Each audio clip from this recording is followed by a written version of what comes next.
Olá pessoal, bom dia. Para quem não me conhece, eu sou o Dr. Marlon da Silva, sou ortopedista e traumatologista, sou cirurgião de quadril e joelho. Vamos começar uma série de podcasts trazendo alguns colegas de trabalho, algumas pessoas que complementam o nosso trabalho. Hoje eu trouxe uma convidada muito especial, nós temos pacientes em comum no dia a dia, quase não nos vimos, mas nos falamos muito. Trouxe a minha colega de trabalho, Rita. A Rita é fonoaudióloga e a gente vai descobrir hoje que o fonoaudiólogo tem um papel importante nos nossos pacientes. Rita, bom dia. Bom Obrigado por dia. ter vindo, prazer te receber. Obrigada. Fala um pouquinho do teu currículo para os nossos convidados, nossas pessoas que estão nos assistindo, e já emenda falando o que faz o fonoaudiólogo. É uma pergunta que muita gente ainda faz porque tem muitas dúvidas, né? O fonoaudiólogo está muito voltado às vezes para a questão da fala, no que o público acha, mas não é só a fala. Tem uma diversidade aí, né? Especializações. Meu nome é Rita Mariano, eu sou fonoaudióloga, formada há 26 anos pela USP. Sou de São Paulo, mas estou morando aqui no Sul. E o fonoaudiólogo tem vários nichos de atuação, né? Várias especializações. Tem aquele fonoaudiólogo que atua de uma forma mais generalista e os mais, como os médicos, né? Que vão fazendo especializações. Subespecializações, assim, né? Isso, exato. Sedimentando. Exato. Então, eu sou especialista em motricidade orofacial e em disfagia. Disfagia são as questões, os distúrbios da deglutição, né? Que é o que a gente acaba mais atuando lá no hospital. E também motricidade orofacial, que são as questões de cabeça e pescoço, as questões anatômicas e as questões funcionais. Então, a respiração, a sucção, a mastigação, a deglutição e a fala. Emendando o que a Rita falou, a gente vai dar, e justamente por isso dá o tema principal do nosso podcast, a interação da ortopedia e fonoaudiologia. Pode parecer estranho para algumas pessoas, mas assim, vejam, no ambiente hospitalar, na assistência ao paciente, o médico ele não é o centro do processo. Todos somos parte do processo. E hoje nós vamos descobrir por que e como que fonoaudiologia e ortopedia se complementam. Especificamente na minha especialidade, cirurgia do quadril, que lida com um público mais idoso, o trabalho da Rita, o trabalho do fonoaudiólogo é super importante. Então, o nosso tema principal de hoje é a interação ortopedia e fonoaudiologia. Vamos começar com nossas perguntas. Como, no dia a dia, essas duas áreas podem se complementar? Como você mesmo disse, o seu público-alvo é mais a população idosa, né? E é o público-alvo mais evidente para a disfagia também. Qualquer idade, né? Em qualquer idade a gente pode ter disfagia, o distúrbio da deglutição. Mas no idoso é mais comum, ainda mais em um idoso que tem alguma comorbidade, que tem algum rebaixamento clínico. Então, um paciente seu, quando interna para um procedimento cirúrgico de fêmur, por exemplo, e, sei lá, de repente fica com alguma infecção, vem uma infecção de urina. Eu percebo que muitas vezes, normalmente a enfermagem, até que acaba observando, né, antes do médico, aponta, faz o pedido de parecer, Sim.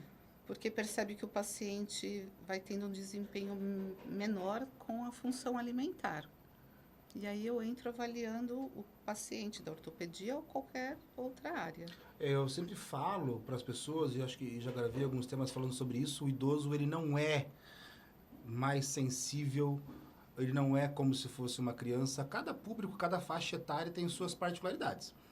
O idoso, ele trabalha no limiar. Então, as alterações que o idoso pode sofrer são muito sensíveis e tem que ter muita sensibilidade para observar isso. E a gente consegue perceber no dia a dia, né, Rita, que um idoso ele começa a cair nas suas funções mais básicas.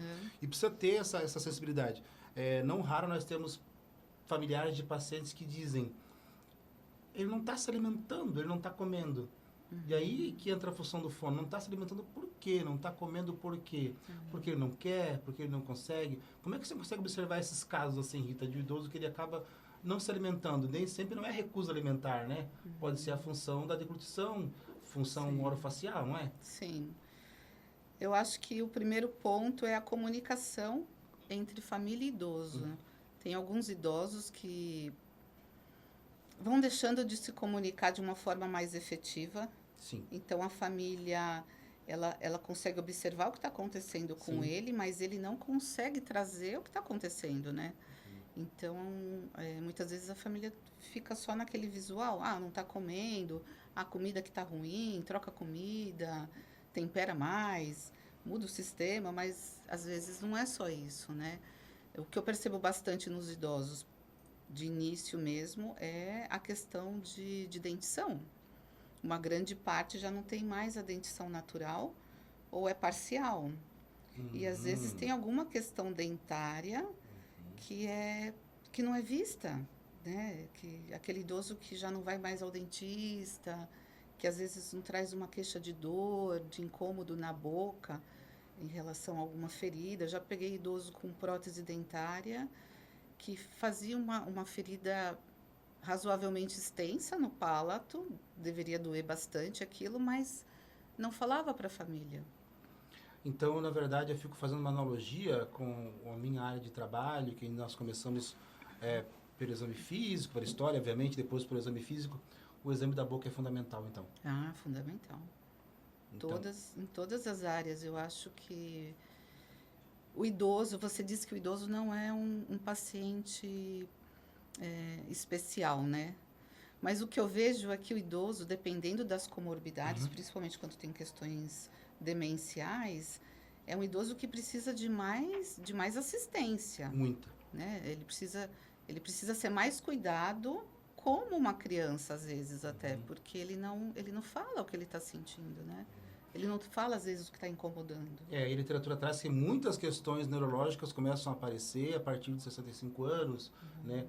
Os quadros demenciais vão se acentuando, vão progredindo lentamente, né? Então, acho que a questão muito importante é a comunicação.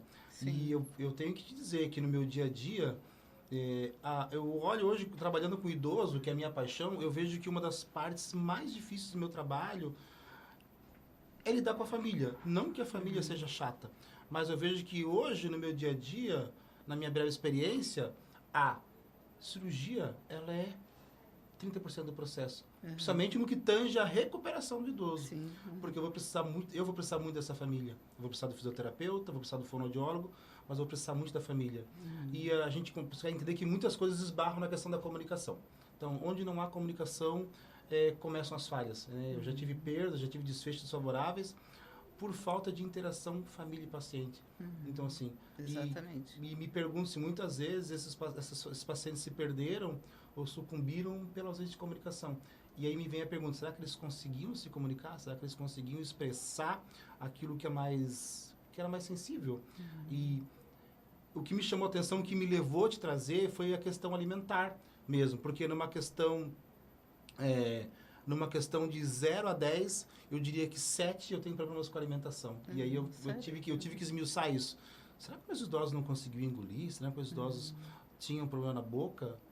Vulgarmente eu tenho que dizer, eu não examino a boca, eu examino membros, né? Sim.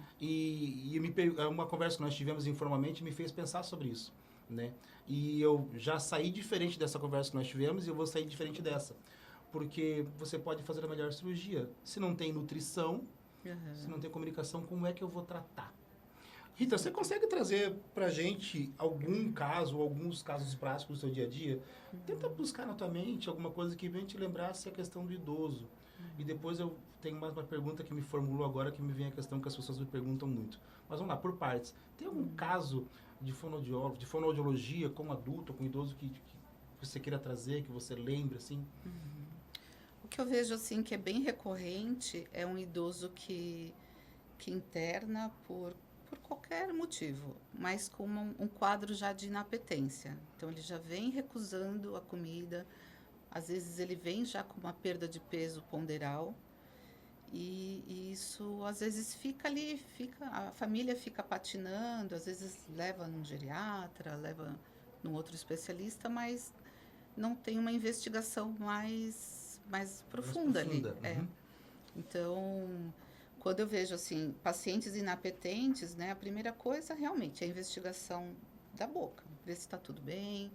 O que é muito comum é paciente com prótese dentária, mas a prótese folgada, né, mal adaptada. Se emagrecemos, a prótese fica frouxa? Fica porque a gente perde volume também da face, né? Perde massa muscular da face, verdade. De massa muscular. Uhum. Com o passar do tempo, a gente tem a perda óssea também, principalmente de mandíbula. Então, principalmente a prótese inferior Sim. é a que eu vejo mais mal adaptada, assim. Em alguns casos, a prótese chega a sair, sabe? O paciente só empurra com a língua e a prótese cai.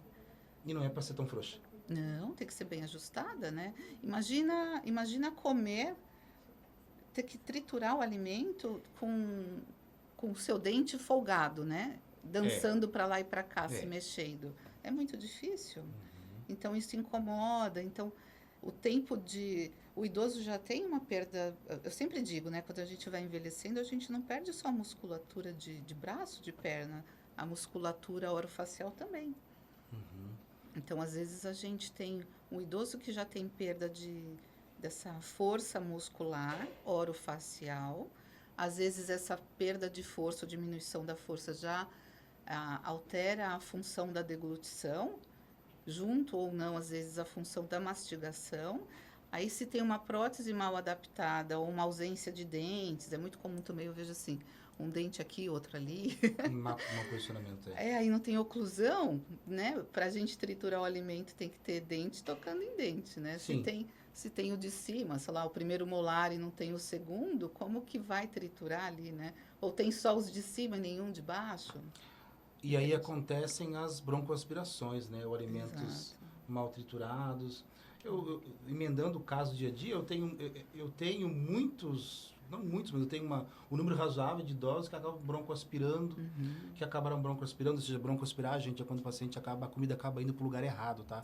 Em vez de ir para o estômago, vai para o pulmão. Né? Então, eu queria até emendar essa pergunta, esse caso, porque, veja bem, a determinação de que dieta que o idoso vai utilizar, a determinação de partir para uma sonda para alimentação, ele é um trabalho, é uma definição exclusiva do nutricionista, é um trabalho em conjunto com o fonoaudiólogo. Como é que funciona isso? As pessoas me perguntam, por que usa sonda, quem pediu para colocar, será que é o momento? Eu não quero que meus familiares usem sonda, meu Deus. Como que é feita essa decisão, essa tomada de decisão? É em conjunto com a nutricionista, com a fono? Como é que funciona? Sim, é fono, nutri, médico, né? Todo mundo. O paciente, eu sempre brinco assim que não é uma brincadeira, né? É uma forma de dizer. O paciente é um só, né? A gente trabalha em partes, né? Você dentro da sua área ou dentro da minha, a nutri dentro da dela, o neurologista na área dele, mas o paciente é inteiro, né? Então ele funciona de uma forma total, não parcial. E aí no hospital, por exemplo, né? Que é o nosso ambiente em comum. A Nutri, ela vai dizer o que o paciente, junto com o médico, né, vai dizer o que o paciente precisa em termos de aporte nutricional. Então, o volume, se ele é hipertenso, vai ser uma dieta hipossódica, se ele é diabético, vai alinhando as questões clínicas da alimentação, certo? E a via de alimentação, por onde o paciente vai comer, é a fono que avalia e determina. Então, um paciente, por exemplo, está lá na UTI e foi extubado. A partir de 24 horas, 48 horas, assim, ele já tem um risco de ter uma diminuição dessa sensibilidade da musculatura deglutória. Sim. Principalmente se for uma pessoa idosa, né? E aí a fono entra para avaliar e definir. Ele está apto para comer por via oral? E que consistência vai ser também, né? Qual a consistência? E aí na UTI a gente tem aquela questão, né? Tiram os acessórios, né? Tira óculos, tira aparelho auditivo, tira dente, né? Tira prótese dentária. Então, normalmente na UTI, falando, né, nos idosos, normalmente quando ele está apto para voltar a comer pela boca, né? Por via oral, é a dieta cremosa. Aí quando ele vai para o quarto, família, cadê a prótese? Tem prótese, não tem? E aí eu vou ajustando de acordo com a possibilidade dele, com as condições cognitivas, né? E tudo mais.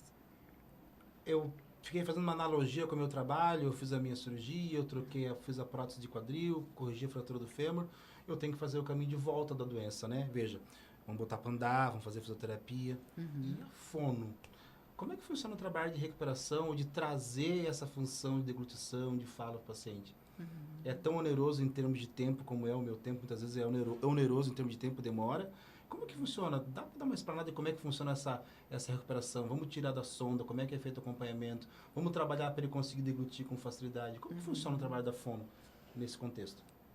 A gente trabalha com musculatura. Então, reabilitar a musculatura. Então, eu entro com uma terapia convencional, trabalho também com laser de baixa frequência, que eu gosto bastante, é indolor.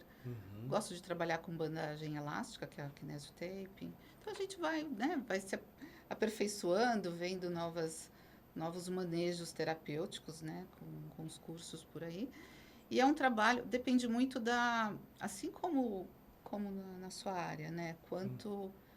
Quanto mais crítico, mais tempo demora a reabilitação, né? Sim. Então, eu imagino que um osso trincado seja mais rápido de regenerar do que um osso literalmente quebrado, certo? Então, na fono também, uma disfagia, a gente tem graus de disfagia, desde a leve até a grave. Sim. Então, quanto mais leve, mais fácil de recuperar, né? De regenerar a função alimentar. E a terapia, exercício muscular, se o paciente não é um paciente colaborativo, a gente faz a terapia de forma passiva, né? Eu faço por ele os exercícios, o manejo muscular, vou fortalecendo essa musculatura e vou reintroduzindo o desempenho alimentar de acordo com as possibilidades dele. Certo. Então, não é instantâneo, não é chegar... Né? É uma coisa assim rápida, né? Eu chego, faço um atendimento de um paciente disfágico e ele já está pronto para voltar a comer. Às vezes acontece, mas não sempre. As pessoas me perguntam o que eu uso para trabalhar, no meu sistema de trabalho. Todo mundo sabe que no meu dia a dia eu tenho que usar perfurador, que as pessoas chamam vulgarmente de furadeira, não que não seja, martelo, enfim, né? O que o fono mais usa de instrumento de trabalho no dia a dia? Nossa. As pessoas me perguntam, né, o que eu uso para trabalhar, né? Além da força, o que o fono usa no seu dia para desempenhar o seu trabalho? Eu digo que eu sou assim A Rita tem uma bolsinha que ela anda com ela, mas eu juro que eu nunca olhei dentro da bolsa. Não, eu tenho uma mala, né, térmica, onde eu coloco no hospital os kits de alimentos para fazer os testes, né? Porque imagina cada paciente, cada setor eu descer na copa. Então eu tenho uma mini geladeira. Você tem que testar o que ele consegue deglutir, é isso? Exato. E aí eu sempre começo com... Então, eu tenho os alimentos. Antes dos alimentos, eu faço testes com espátula. Eu sou a louca da lojinha de R$1, né? Aquelas lojas... Aliás, hoje aqui em Joinville eu quero dicas de lojinhas de R$1, que hoje não tem nada mais de R$1, não, mas tudo bem. A minha secretária sabe. Sabe? Ai, preciso da Ela adora um brechó. Porque tem muito material que eu uso que não é para aquela finalidade fonoaudiológica, mas que eu consigo trabalhar. Eu consigo trabalhar com a parte orofacial. Então, massageador, essas lojinhas de chineses, né? Tem uns massageadores legais, assim, uns menos potentes, outros mais. Aquilo é ótimo para mim. Não sabia. Itens de cozinha, né? Então, para mim, eu vejo assim, eu tenho que ter um kit de acessórios alimentares para teste. A gente come normalmente com qualquer talher. Posso te dar um canudo, uma colher de sopa, uma colher de café, garfo. Você vai comer muito bem com tudo. Sim. Né? Até com a mão. Com a mão? Ok. Agora, o idoso não. Depende da condição dele. Eu preciso adaptar, inclusive, acessório. Né? Então, tem idoso que não tem amplitude de abertura de boca, então eu não consigo entrar com uma colher de sopa, por exemplo. Eu estava conversando com uma colega geriatra e o idoso ele tem uma questão que é a polifarmácia. Ou seja, eles tomam muitos medicamentos, todo mundo já viu um idoso com aquelas caixinhas, com um monte de comprimido. Então, o ideal é que nós tentássemos chegar na maturidade, na terceira idade, com mais saúde possível. Que esse é o plano da medicina preventiva, é o sonho da medicina preventiva. Normalmente não é assim. Os idosos tomam muito remédio, já passaram por algumas comorbidades, já tiveram AVC, já tiveram uma queda, já quebraram um quadril. E eu acho até que depende da quantidade de medicamentos, a interação medicamentosa até afeta isso, afeta a questão neurológica. Demais. Muitos idosos, eles caem, Rita, porque tem tontura, muitas substâncias psicoativas tomadas à noite. E eu fico pensando, será que isso também não pode interferir nessa função tão básica que é a deglutição? Demais, demais. Eu vejo pacientes dopados, né? Por condições, às vezes, que é importante. São necessárias, né? Exato, mas não consegue comer porque não consegue manter o estado de alerta. O básico para comer, o básico do básico é estar acordado. Estar acordado. E não sonolento, não só acordado, mas alerta mesmo, né? Nos últimos tempos eu tive algumas situações que me fizeram pensar nisso, na questão de como que eu vou fazer para deglutir, como que eu vou fazer para alimentar esse idoso, porque, como eu te falei, a comunicação e às vezes a sabedoria da família, o conhecimento é muito importante. Eu já tive situações que eu cheguei num quarto, o idoso estava semi-sentado, mas não estava alerta. E a filha tentando enfiar uma comida sólida. Isso geralmente termina em pneumonia aspirativa, comida do pulmão. Então, uma coisa que me motivou a estar fazendo isso foi pensar nesse segmento dos nossos pacientes, não é meu paciente, dos nossos pacientes dessa forma geral. A gente quer que outras especialidades acabem compartilhando desse conhecimento, dessa conversa, desse entendimento, porque cada um cuida de uma parte do tratamento, mas todo mundo quer chegar no mesmo resultado final. Então, podia parecer fugaz o tema, mas não é, né? Você perde o idoso que não consegue se alimentar, ou porque a comida vai para o lugar errado, ou porque ele vai depletar por falta de nutrição. Rita, pensando num cenário ideal, não só na questão do idoso, na questão dos pacientes em geral, como que seria, na sua cabeça, o ambiente ideal para que tanto ortopedia, fonoaudiologia e outras especialidades pudessem trabalhar em conjunto? Qual seria, na sua cabeça, assim, o seu cenário ideal? Quem sabe quem está... a gente tem um país que tem vários cenários possíveis, né, de atenção à saúde, mas na sua cabeça, qual seria o cenário ideal para interagir as especialidades com a fonoaudiologia? Como que seria uma triagem, o cenário ideal assim, para o trabalho? Em termos... De assistência ao paciente. De assistência. Isso. Olha, eu tive uma formação muito forte em atenção primária, sabe? Em prevenção. Então, o primeiro passo eu acho que é tentar prevenir, né, Marlon? Sim. Seria o ideal, né? Ideal. Tentar prevenir. E isso de trabalhar em conjunto, né? De todo mundo ser aberto para ouvir o colega. Eu não conheço praticamente nada da sua área, né? Mas às vezes eu chego num paciente que tem uma questão, principalmente paciente domiciliar, né? Eu vejo que é um ambiente assim muito delicado para atendimento, porque vai a fono, vai a físio, vai o médico, um paciente acamado, por exemplo, o médico faz uma visita lá, mas se esses profissionais não agirem como uma equipe, fica cada um na sua área e aí às vezes a gente perde um paciente por falta de comunicação entre a equipe, né? Porque cada um dá o seu parecer, né? E esses pareceres têm que se encontrar, né? Eu vejo uma maior dificuldade nesse contexto, né? Para quem não sabe, pedir de parecer é quando eu, de uma especialidade, peço ajuda para o outro colega de outra área e aí ele dá o parecer dele. Então, eu faço pedidos de parecer para fonoaudiologia, pedidos de parecer para cardiologia. Então, eu acho que esses pareceres, na minha cabeça, no meu cenário ideal, esses pareceres poderiam se encontrar mais. Sim. E falando em atenção básica, a gente sabe que sonhar não é impossível, desejar a gente sempre tem que desejar, né? O cenário ideal para quem trabalha com o paciente. Eu sempre digo, nosso compromisso é com o paciente, mas ele tem um compromisso com a sociedade. Sim. Assim, a gente não escolheu fazer o que a gente faz só por bonito. Então, o ideal é que tem muitas profissões que não aparecem na atenção básica. Que como se não fossem vistas, ou como se não fossem lembradas, ou como se não fossem tidas como necessárias. Sim. Tem várias áreas. Assim. Uma atenção básica de saúde ela não é só colocar um médico e um enfermeiro. Né? Não é só isso. Né? Não é colocar um nutricionista para atender uma área imensa. Né? E Sim. por que não um fonoaudiólogo? Cadê os pacientes que estão gravemente enfermos em casa, estão acamados? Né? Então, quanto de fonoaudiólogo se disponibiliza para esses pacientes? Né? Quanto de equipe multi que tem disponível para esses pacientes? Né?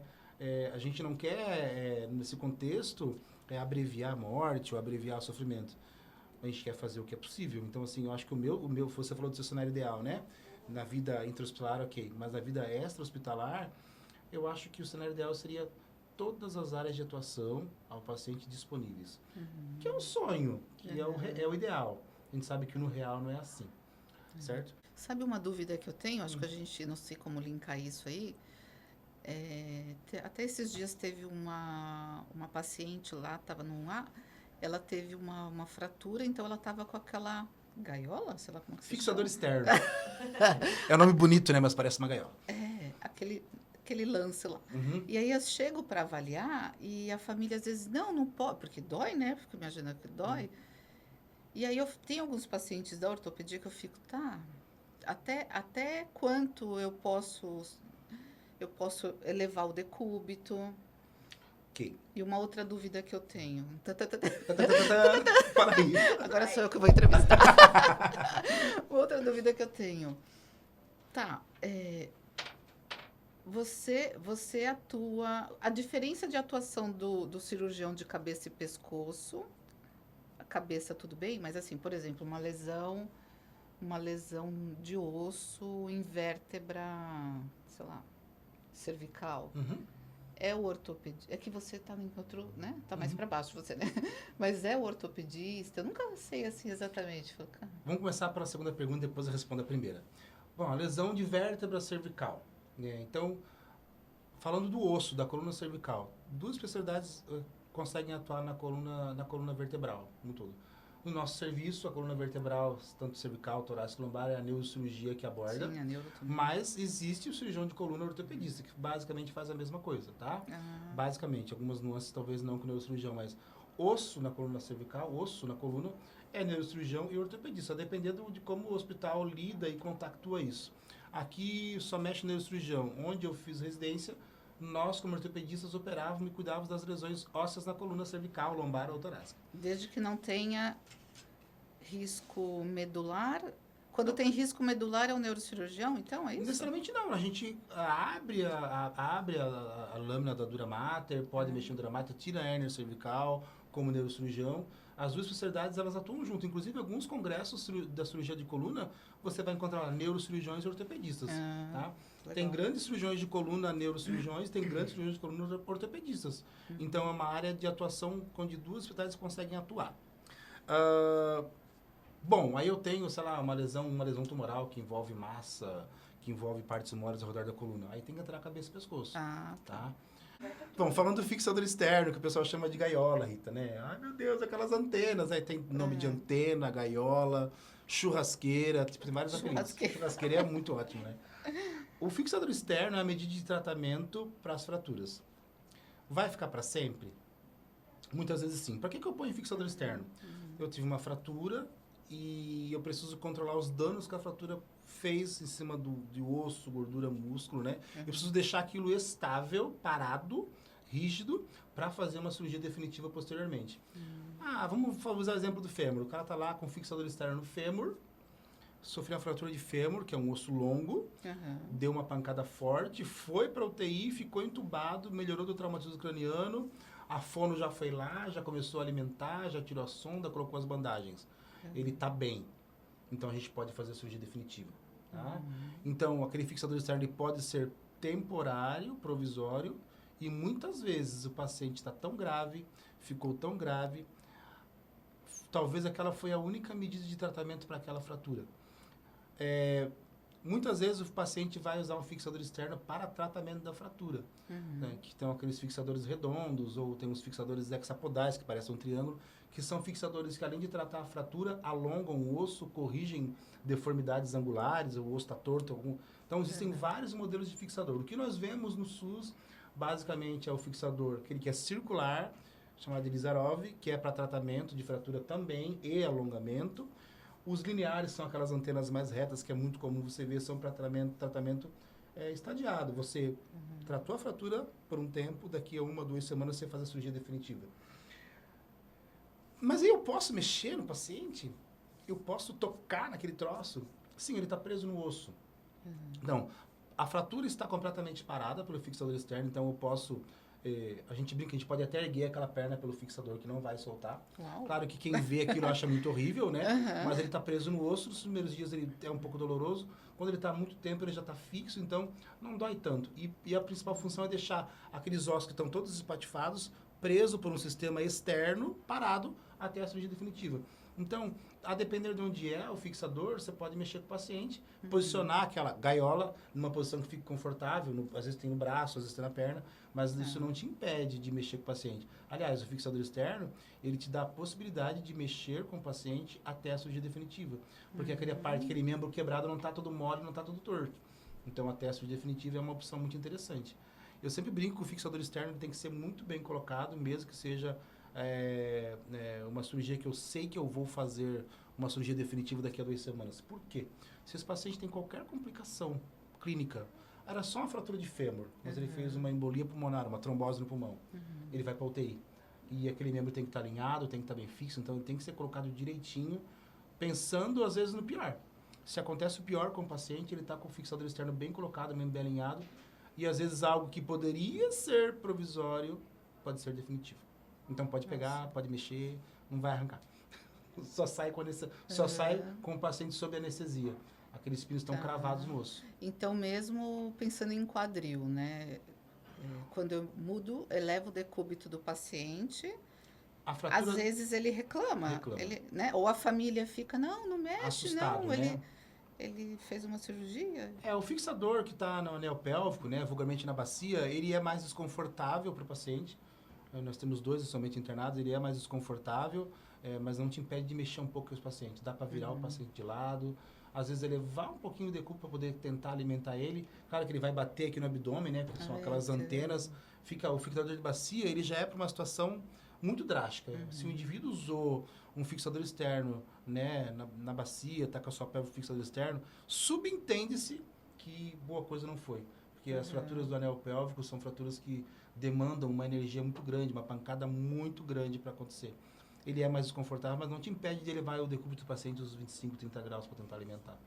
Então, mas aí eu entro numa situação de um decúbito não adequado para alimentação. O ideal é 90, ok? 90 graus para comer. Tudo bem, eu posso talvez 45. E é uma dúvida que eu sempre tenho, sabe? Aí eu vou no que o paciente me traz, tento adaptar, eu tentando movimentar um pouco cabeça e pescoço. Eu acho que isso aí seria, pensando nas áreas de atuação, isso seria, não diria uma falha, acho que um ponto a reformular. Fazer as pessoas entenderem a função daquilo ali, de fixador externo, e eu acho que orientar mesmo, tem serve para meus colegas de profissão também, pegar esse link, porque assim, muitas vezes pensar, coloquei fixador externo, fiz a minha parte, sim, fizemos a nossa parte, mas um fixador externo de bacia, a gente tem que procurar orientar melhor mesmo, porque assim, como é que vai comer deitado, né? Exato, e é tão comum, eu vejo tanto, Marlon. Até o paciente que fez cirurgia de coluna, a depender da orientação do especialista, você pode levar um decúbito de 30, 35 graus para alimentar. Não é ideal, mas já dá. Não é ideal ainda, mas já dá, né? Aí eu poderia tentar adaptar em região de cabeça e pescoço alguma coisa. Mas é muito comum, assim, eu vejo isso, não só o paciente que está aí com a tal da gaiola, mas pacientes que estão deitados, estão no hospital, eles acham que tem que fazer tudo deitado. Isso é uma... Inclusive comer. Inclusive essa é uma briga minha que eu tenho, vamos falando do público idoso.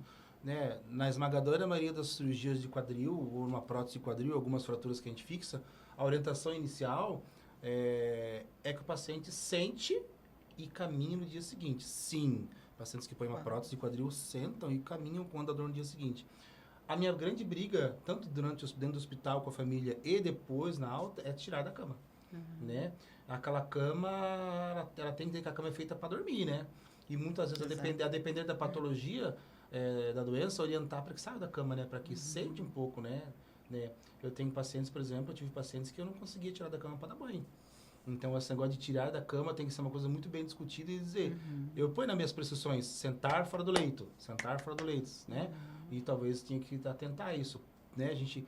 E é isso que eu falo. Os protocolos de atendimento, eles só conseguem aparecer e ser informados após discussão, para formular. Então, o que o paciente de cirurgia geral pode fazer? O que o paciente de ortopedia pode fazer? Cirurgia tal. Pode sentar? Pode, né? Então, porque gera dúvida mesmo. A enfermagem tem dúvida. Pode sentar, né? Podemos andar, né? Então, eu acho que é bem difícil pensando em alimentar. Eu nunca comi deitado. Pensando sobre isso, comer deitado. Posso fazer um teste. Tentar te alimentar deitado para você sentir na pele qual é a sensação. Gente, deve ser horrível, quase se afogar, né? Te dá água deitado. Eu vejo tanto isso. Aí deitado o que acontece, né? Ai, não pode mexer porque tá no hospital ou tá em casa, né? Aham. Tá lá operado, não pode mexer. E aí eles pegam, põem um canudo para realmente poder comer deitado. Deus do céu. Terrível, É terrível. terrível. É, Né? As pessoas têm que entender que já tratou o problema e tem que começar a viver de novo, né? É isso. exato. Bom, não posso me furtar da obrigação de agradecer a Rita pela participação. Estreou no nosso primeiro podcast, nossa série de podcasts. Esse foi o nosso podcast. O objetivo é levar informação para as pessoas, é entender que a nossa função, né, Rita, enquanto profissional da área de atuação de saúde, além de tratar, levar informação. Porque nós temos muita informação disponível hoje em rede social, na internet, mas muitas vezes isso não traduz em conhecimento. Sim, Então, nosso compromisso, a nossa missão enquanto profissional, eu acho que é transformar a informação em conhecimento. Queria te agradecer muito, obrigada por ter vindo, foi um prazer. Estreante na série de podcast, esse foi o nosso Sim. primeiro podcast. Aguardem os próximos, espero que vocês tenham gostado. Eu que agradeço.